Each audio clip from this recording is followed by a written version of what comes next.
நீங்கள் பார்த்து கொண்டிருப்பது நியூஸ் 21 செய்திகள். தமிழ்நாடு செய்திகளை உடனுக்குடன் தெரிந்து கொள்ள நியூஸ் 21 செய்திகளை பாருங்கள். ஊசுடு தொகுதிக்குட்பட்ட கூடப்பாக்கம் மற்றும் தொண்டமாநத்தம் அரசு பள்ளி மாணவர்களுக்கு விலையில்லா மிதிவண்டியினை ஆதிதிராவிட நலத்துறை அமைச்சர் சாய் ஜே சரவணகுமார் வழங்கினார்.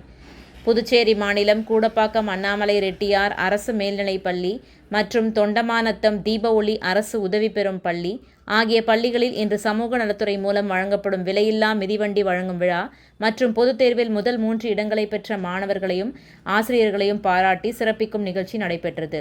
இதில் சிறப்பு விருந்தினராக ஆதிதிராவிடர் நலத்துறை அமைச்சர் ஜே சரவணன்குமார் கலந்து கொண்டு பள்ளி மாணவர்களுக்கு மிதிவண்டிகளை வழங்கி வாழ்த்துரை வழங்கினார். இந்நிகழ்ச்சியில் பள்ளியில் துணை முதல்வர், ஆசிரியர்கள், அலுவலக ஊழியர்கள், மாணவர்கள் என திரளானோர் கலந்து கொண்டு விழாவினை சிறப்பித்தனர்.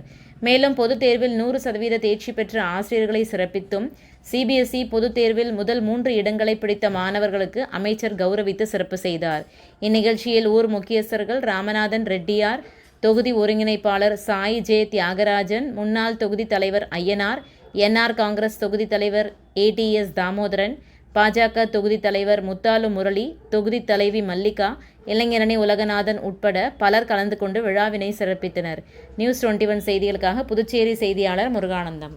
ராணிப்பேட்டை மாவட்டம் ஆற்காடு பேருந்து நிலையத்தில் மாதந்தோறும் பௌர்ணமி அன்று அன்னதானம் வழங்கி வரும் Sri Jothilingeswarar சிவனடியா Seva public charitable trust பல்வேறு ஆன்மீக பணிகள், பள்ளி மாணவ மாணவிகளுக்கு உதவி செய்தல், மரம் நடுதல், இரத்த தான முகாம் நடத்துதல், மருத்துவ முகாம் நடத்துதல், துப்புரவு பணியாளர்களுக்கு நலத்திட்ட உதவிகள் வழங்குதல் போன்ற எண்ணற்ற பொது சேவை பணிகளை செய்து வருகின்றனர். இதில் உதவி செய்ய விருப்பமுள்ளவர்கள் தொடர்பு கொள்ளவும். நிறுவன தலைவர் ஜெய் மாருதி சரவணன், எண் 3, ராஜ முதலியார் தெரு, ஆற்காடு, ராணிப்பேட்டை மாவட்டம்.